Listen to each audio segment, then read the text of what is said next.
Japan किसी भी अन्य देश से अलग है और इसकी विशाल तकनीकी प्रगति, क्रेजी रीति रिवाजों और अजीबोगरीब उत्पादों के कारण ये किसी भी गैर जापानी नागरिक के लिए पूरी तरह से चौंकाने वाली जगह हो सकती है। निराले फलों से लेकर डायनासोर होटल्स तक, यहाँ कुछ तस्वीरें हैं जो साबित करती हैं कि जापान को समझना इतना कठिन क्यों है। ये कोई नई बात नहीं है। जब टेक्नोलॉजी की बात आती है तो जापान पश्चिमी दुनिया से आगे निकल जाता है और दैनिक जीवन के अधिकांश चीजों को नई पहल के द्वारा सुधारा गया है। यहाँ तक कि इस तरह के कुछ सार्वजनिक शौचालयों को एक आसान टेक्निक के साथ अपग्रेड किया गया है जो आपको बताता है कि एक समय में कितने स्टॉल खाली हैं। ये कार पार्किंग मैप की तरह है, लेकिन आपके पिछवाड़े के लिए। यदि वो पर्याप्त नहीं था तो लाल और हरी बत्तियां आपको ये बताती हैं कि कौन से स्टॉल जाने के लिए अच्छे हैं, और मैप ये भी बताता है कि कौन से जापानी या पश्चिमी शैली के शौचालय हैं, कौन से विकलांग शौचालय हैं और यहाँ तक कि कौन से बच्चों के नैपकिन बदलने की सुविधा वाले हैं। कुछ लोगों को ये वर्चुअल टॉयलेट चुनने की सुविधा जरूरी नहीं लगती, लेकिन अधिकांश जापानी टॉयलेट में आपके बिजनेस को प्राइवेट रखने के लिए नेचुरल साउंड चलाने का विकल्प भी है।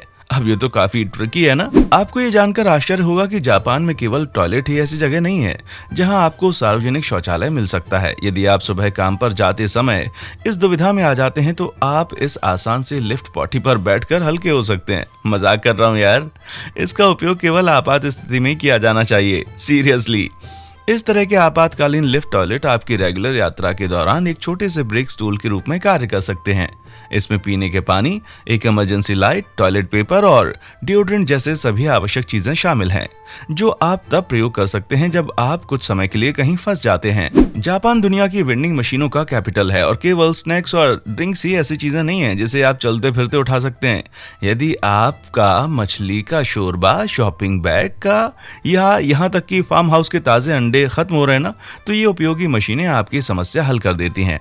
ऐसा कुछ हम में से अधिकांश के लिए रोजमर्रा के जीवन में उपलब्ध नहीं है, लेकिन जरा सोचिए कि ये कितना कंफर्टेबल होगा कि आप केवल एक आइटम के लिए स्टोर तक ना दौड़ें। क्या आपने कभी ऐसा तरबूज देखा है? जब दुनिया के अजीबोगरीब भोजन की बात आती है ना, तो जापान निश्चित रूप से सूची में सबसे ऊपर है। और फेमस जापानी ग्रीन ग्रोसर सेम्बिएका द्वारा निराले डिजाइनर फलों के लिए एक बहुत ही आकर्षक बाजार है। वे बहुत ही सीमित संख्या में सभी प्रकार के अजीब आकार वाले फल उगाते हैं। वर्गाकार, पिरामिड और दिल के आकार के तरबूज या विशाल अंगूर जो आमतौर पर उपहार में दिए जाते हैं या आभूषण के रूप में उपयोग किए जाते हैं, जैसे कि ये गुलाबी बो। हालांकि आप इसे जल्दी प्रयोग करने की मूर्खता मत कीजिए, क्योंकि ये तरबूज अक्सर रेगुलर तरबूजों की तुलना में अच्छे नहीं होते हैं, किंतु वे $25,000 के एक ऊंचे दाम पर बेचे जाते हैं। चौकोर खरबूजे जापान में मिलने वाली एकमात्र अजीबोगरीब भिन्नता नहीं है, और ऐसा लगता है कि हेलो किट्टी के परिचित चेहरे के साथ तो किसी भी चीज को ब्रांडेड बनाया जा सकता है, जैसे कि बिक्री के लिए खरबूजे पर इस तरह के कैंटालूप्स। ये मनमोहक खरबूजे 2016 में जापानी बाजारों में आए और प्रत्येक की कीमत लगभग $69 थी। इस तरह के शेप को प्राप्त करने के लिए कटाई से लगभग 1 महीने पहले प्यारे नटखट चेहरों को खरबूजे के बाहरी भाग में घेरा जाता है। जुलाई में जब तक कैंटालूप्स पकता है तब तक उसके प्राकृतिक जाल द्वारा फलों के छिलकों में आकार उभर आता है। जरा इन लग्जरी फलों के पोटेंशियल की कल्पना तो कीजिए। जापान में ठहरने के लिए बहुत सारे अजीब और अद्भुत स्थान हैं, जिनमें लोकप्रिय कैप्सूल होटल भी शामिल है, जो निश्चित रूप से क्लैस्ट्रोफोबिक्स के अनुकूल नहीं है। लेकिन सबसे अजीबोगरीब में से एक टोक्यो बे में हेन-ना होटल है, जिसका शाब्दिक अर्थ है द स्ट्रेंज होटल। तो इसमें अजीब क्या है? आपके आने पर आपका स्वागत मानव रिसेप्शनिस्टों के द्वारा नहीं किया जाएगा, लेकिन मनोरंजक छोटी टोपियों में 2 चमत्कारी वेलोसिरेप्टर यानी डायनासोर के द्वारा किया जाएगा। हेन्ना को 2017 में अपनी पहली शाखा खोलने के बाद दुनिया का पहला रोबोट होटल घोषित किया गया, और इसके निर्माता हिदेयो सवादा ने जोर देकर कहा कि ये केवल नौटंकी नहीं है, बल्कि एफिशिएंसी हासिल करने के लिए टेक्नोलॉजी का उपयोग करने का एक जेन्युइन एफर्ट है। मैत्रीपूर्ण डायनासोर्स द्वारा चेक इन कराए जाने के बाद एक मिनी रोबोट सहायक के साथ आप अपने स्वयं के कमरे में जाने से पहले कुछ समय के लिए एक रोबोटिक मछली को तैरते हुए देख सकते हैं। ये होटल दिखाता है कि हम IRL ब्लैक मिरर एपिसोड में रहने के कितने करीब हैं। हेन्ना एनिमेट्रोनिक कर्मचारियों पर भरोसा कर सकता है, लेकिन फ्रेश प्रोडक्ट्स बेचने वाले इस ग्रोसरी शॉप में किसी भी कर्मचारी की आवश्यकता नहीं है। वास्तव में यदि आप जार में सही कैश डालते हैं तो आप जो कुछ भी चाहते हैं उसे शेल्फ से उठा सकते हैं। विश्वास का ये स्तर निश्चित रूप से जापानी संस्कृति की देन है, क्योंकि इस तरह का एक मानव रहित स्टोर निश्चित रूप से अधिकांश पश्चिमी शहरों में सभी सामान, नकदी या दोनों की चोरी का मौका दिए बिना स्थापित नहीं किया जा सकता। जापानी चावल के धान के खेतों में बनाए गए इन अविश्वसनीय कलात्मक दृश्यों पर एलाइन क्रॉप सर्कल ने किसी को कुछ भी कहने लायक नहीं छोड़ा है। कोई भी व्यक्ति जिसने classic Audrey Hepburn film Roman holiday को देखा है, उसे इस यादगार दृश्य को 1 मील दूर से देखने में कोई परेशानी नहीं होगी, जो शायद उतनी ही दूर है जितनी दूर से इसे पूर्ण रूप से देखा जा सके। इस अविश्वसनीय कला रूप को सही कोण से देखे जाने पर पिक्चर परफेक्ट दृश्य बनाने के लिए किसानों को विभिन्न प्रकार और रंगों के चावल लगाने की आवश्यकता होती है। केवल उनकी तैयारी और प्लानिंग की कल्पना करना आपके दिमाग को झटका पहुंचाने के लिए काफी है। टोक्यो की यात्रा के दौरान फन एक्टिविटीज की कोई कमी नहीं है। आप एक कंफर्टेबल कैट कैफे में जा सकते हैं, बेहद खूबसूरत चेरी ब्लॉसम्स को निहार सकते हैं, या आप अपने पसंदीदा मारियो कार्ट पात्रों के रूप में तैयार हो सकते हैं और राजमार्ग पर दौड़ सकते हैं। रुक जाओ, क्या कंपनी स्ट्रीट कार्ट के साथ आप एक रंगीन पोशाक पहन सकते हैं? कस्टम बिल्ड को कार्ट में ड्राइवर की सीट पर बैठकर व्यस्त यातायात के बीच टोक्यो की शानदार जगहों को देख सकते हैं क्या? किंतु यदि आपके पास एक अप्रूव्ड ड्राइविंग लाइसेंस है तभी। अमेरिका में ऐसा कुछ देखने की कल्पना करना भी कठिन है, लेकिन जब आप खुद मारियो के रूप में कपड़े पहने हुए हैं, तब दोस्तों के साथ टर्मेक को बर्न करने का इससे बेहतर तरीका और क्या हो सकता है। ओह, जरा उन अजीब से केले के छिलकों को तो देखिए। उबेर ड्राइवर 5 स्टार रेटिंग पाने के लिए अपनी कारों में सभी प्रकार के क्रिएटिव तरीके प्रयोग करते हैं, लेकिन आप इस आसान बटन के बारे में क्या कहेंगे जो आपकी सवारी को सामान्य से धीमा बनाने की गारंटी देता है? ये पश्चिमी लोगों को क्रेजी लग सकता है, लेकिन ये सो कॉल्ड टर्टल टैक्सी वास्तव में जापान में एक बहुत ही सफल प्रणाली है। ये सानवा कोत्सु समूह द्वारा बनाई गई थी, जिसने पहले इसका 10 कारों पर टेस्ट किया था, लेकिन बुजुर्ग नागरिकों, टूरिस्टों और छोटे बच्चों वाले यात्रियों के लोकप्रियता और मांग के कारण जल्दी ही इसका विस्तार किया गया। बटन दबाने से ड्राइवर को सूचित किया जाता है कि वो कोई शार्प टर्न ना ले और अधिक इत्मीनान से गाड़ी चलाए। बहुत शानदार है ना? ये तस्वीर रोबोट के इन्वेंशन से पहले एक डायस्टोपियन फिल्म के क्षणों की तरह लग सकती थी, लेकिन ये वास्तव में स्वास्थ्य सेवा की दुनिया में एक बहुत बड़ी कामयाबी है। इस रोबोट की कैपेसिटी को पहले कई बार अधिक से अधिक अच्छे परिणामों के लिए जांचा परखा गया है, और इस फ्रेंडली 140 किलोग्राम मैकेनॉइड को रॉबियर के रूप में जाना जाता है। इसे जापान की वृद्ध आबादी की सहायता के लिए विकसित किया गया है।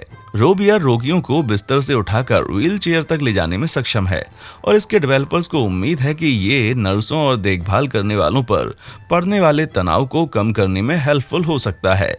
कुछ देशों में राष्ट्रीय पशु की मान्यता है, जैसे कि न्यूजीलैंड में कीवी, इंग्लैंड में शेर और इसी तरह अन्य देशों में। हालांकि जापान का आधिकारिक पशु कोई फिश है, जिसे सौभाग्यदाता माना जाता है। फिर भी एक और आश्चर्यजनक जापानी पशु सुपरस्टार है, कैपिबारा। दुनिया का सबसे बड़ा रोडेंट अब जापान भर में लगभग 59 पार्कों में पाया जा सकता है, जहां कुछ देशों में कई गर्म झरनों में उनका आराम फरमाना आम बात है। इस अजीबोगरीब तौर तरीके ने 1982 के आसपास पॉपुलैरिटी हासिल की, जब चिड़ियाघर के एक कर्मचारी ने कैपिबारा के निवासी एक समूह को सफाई के लिए इस्तेमाल किए जाने वाले गर्म पानी के एक पूल के आसपास घूमते हुए पाया। इन क्रिएटर्स को खट्टे फल और गर्म स्नान से ज्यादा कुछ भी नहीं पसंद। क्या आप अपने देश में इस तरह के एक रिवाज की कल्पना कर सकते हैं? यदि आप न्यूयॉर्क या लंदन जैसे बड़े शहरों में रहते हैं तो पब्लिक ट्रांसपोर्ट शायद आपकी पसंदीदा चीज नहीं है। दर्जनों अन्य यात्रियों के साथ कसकर पैक किया जाना आपकी सुबह के लिए एक अप्रिय शुरुआत हो सकती है, किंतु जापान में मेट्रो व्यवस्था इतनी शानदार है कि आपको भी इनमें से एक संकेत देखने को मिल सकता है। भीड़ भाड़ वाले समय के दौरान कुछ ट्रेनें केवल महिलाओं के उपयोग के लिए आरक्षित होती हैं, जिन्हें यात्रा के व्यस्त समय के दौरान महिला यात्रियों को सुरक्षित रखने के लिए पूरे टोक्यो में लागू किया गया है। इस प्रणाली को जापानी पब्लिक ट्रांसपोर्ट द्वारा चिकान कहे जाने वाले मंचलों द्वारा छेड़छाड़ जैसी समस्या से निपटने के लिए डिजाइन किया गया था। इसलिए विशेष रूप से लेबल वाली ये गाड़ियां प्रत्येक को सुरक्षित यात्रा की गारंटी देती हैं। बाकी दुनिया अभी तक ऐसा क्यों नहीं कर पाई भाई? हवाई अड्डे घूमने के लिए निराशाजनक और उबाऊ स्थान हो सकते हैं, लेकिन टोक्यो के हानेडा हवाई अड्डे में ये विजुअल निश्चित रूप से आपकी छोटी यात्रा को सार्थक बनाने का एक दिलचस्प और टचिंग तरीका है। इस चित्र में वेंडिंग मशीन लकड़ी के छोटे कार्ड बांटती दिख रही है, जिसका उपयोग लोग विश वॉल पर टांगने से पहले सुरक्षित यात्रा, समृद्धि या सफलता के लिए शुभकामनाएं लिखने करने के लिए कर सकते हैं। दुनिया को इस तरह की और भी रीति रिवाजों की आवश्यकता है। आपके साथ कितनी बार ऐसा हुआ होगा कि आपने मेन्यू देखकर बड़े चाव से कुछ लजीज चीज ऑर्डर की और जब वो आई तो आपने देखा कि वो टीवी के विज्ञापन से एकदम अलग दिख रही थी। अगर आप जापान में रहते हैं उस तरह की निराशा होने की संभावना बहुत कम है। वास्तव में ऐसा लगता है कि जापान में भोजन और ड्रिंक का ऑर्डर करते समय उम्मीदें लगभग हमेशा वास्तविकता से मेल खाती हैं, और यदि आप स्टारबक्स के प्रशंसक हैं तो ये तस्वीरें शायद आपको बहुत पसंद आएंगी।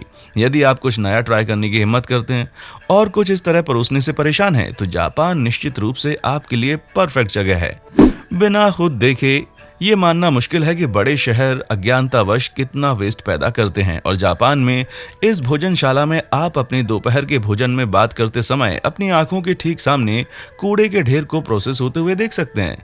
मुसाशिनो वेस्ट प्लांट, जिसने 2019 में एक अनोखा बार खोला, ये कांच के एक ही दरवाजे से भोजनशाला को विशाल कचरा उठाने वाले क्रेन को अलग करके खाने का एक अनूठा अनुभव प्रदान करता है। प्लांट मालिकों को उम्मीद है कि यह अनुभव आगंतुकों को इतनी बड़ी मात्रा में कचरे को प्रोसेस करने के लिए आवश्यक कार्य की जानकारी देगा, जिससे वे अपने डिस्पोजेबल हैबिट्स के बारे में अधिक जागरूक होंगे। निश्चित रूप से इसकी गंध ही इतनी पावरफुल होगी कि आप अपना दोपहर का भोजन बंद कर देंगे। जापान में कोई भी शॉपिंग ट्रिप किसी अन्य यात्रा की तरह तो बिल्कुल भी नहीं है, और कुछ प्रोडक्ट्स तो इतने शानदार दिखते हैं कि ये विश्वास करना मुश्किल हो जाता है कि वे वास्तव में होते भी हैं या नहीं। उदाहरण के लिए इन सिंगल यूज अंडरपैंट्स को ही देख लीजिए। क्या आप कल्पना कर सकते हैं कि ये आपके स्थानीय सुपरमार्केट में मिल सकते हैं, और वो भी $1.5 से कम की कीमत पर? इसके बारे में सोचें। ये वास्तव में कई इमरजेंसी सिचुएशन में बहुत काम आ सकते हैं, इसलिए मुझे लगता है कि इसको तब तक स्टॉक किया जा सकता है जब तक कि ये दूसरे देशों में भी आसानी से उपलब्ध न होने लग जाएं। जापान में रहकर चटोरा बन जाना कोई बड़ी बात नहीं है, क्योंकि आपके लिए कई तरह के निराले स्नैक्स हैं जिन्हें आप शायद ही कहीं और पा सकते हैं। सबसे लोकप्रिय स्नैक्स में से एक है जो आपको सड़कों पर मिल सकता है, वो है एक स्टिक पर लगा हुआ खीरा, जो वास्तव में शानदार लगता है। स्ट्रीट वेंडर ताज़ा नाश्ते के रूप में लोकप्रिय और किफ़ायती भोजन को बेचते हैं, जिसे बर्फ में ठंडा किया जाता है और कभी कभी नींबू के रस में भिगोकर हल्का अचार भी बनाया जाता है। जिस तरह से बढ़ता मोटापा महामारी की तरह जोर पकड़ रहा है, क्या आपको लगता है कि ये हेल्दी आइस लॉलीपॉप कहीं और भी मिल सकती है? आधुनिक दुनिया में हम 24/7 डिजिटल रूप से जुड़े रहने की उम्मीद करते हैं, इसलिए बड़े पैमाने पर नेटवर्क की खराबी किसी भी ऐसे बिजनेस के लिए बर्बादी मचा सकती है जिससे कस्टमर्स पेमेंट करते हैं। टोक्यो में पैलेस होटल अपने पैट्रॉन्स के वर्चुअल दुनिया से संपर्क होने के बारे में इतना चिंतित था कि अपेक्षा से अधिक सेवाएं प्रदान करने के बाद भी उन्होंने सिर्फ 1 मिनट तक वाईफाई बंद होने पर माफी का ये पत्र भेज दिया। मामूली इंटरनेट ब्लिप सुबह 4 बजे हुआ, इसलिए मेहमानों के ध्यान देने की संभावना बहुत कम थी। फिर भी ये जापान की थॉटफुल और पोलाइट कल्चर का एक ठोस उदाहरण है। बाकी दुनिया को भी इस ओर ध्यान देना चाहिए। डॉग ग्रूमिंग पूरी दुनिया में एक तेजी से बढ़ता हुआ बाजार है, और सबसे अधिक स्वस्थ, मेंटेन्ड और सही पिल्ले अंतरराष्ट्रीय प्रतियोगिताओं में बड़ी रकम जीत सकते हैं। लेकिन जापान में ग्रूमिंग का ऐसा क्रेज है जो और कहीं नहीं पाया गया। क्यूब डॉग, मानो ना मानो, ये वास्तव में एक वास्तविक कुत्ता है, न कि कुछ डिजिटल रूप से बनाया हुआ माइनक्राफ्ट शैली का कैनाइन। टोक्यो डॉग शो में कुत्ते के प्रेमी अपने पालतू पशु को पूरी तरह से ज्योमेट्रिकल पालतू जानवरों में बदलने के लिए एक परफेक्ट ज्योमेट्रिकल शेप के साथ तैयार कर रहे हैं। जरा कल्पना कीजिए कि इनमें से एक सड़क पर चलते हुए कैसा नजर आएगा। क्या आपने कभी जापान का दौरा किया है और इनमें से किसी भी चीज को खुद अनुभव किया है, या आप किसी अन्य अद्भुत जापानी रीति रिवाज के बारे में जानते हैं जो मैंने यहाँ पर नहीं बताया? मुझे इसके बारे में नीचे कमेंट करके जरूर बताएं। देखने के लिए शुक्रिया।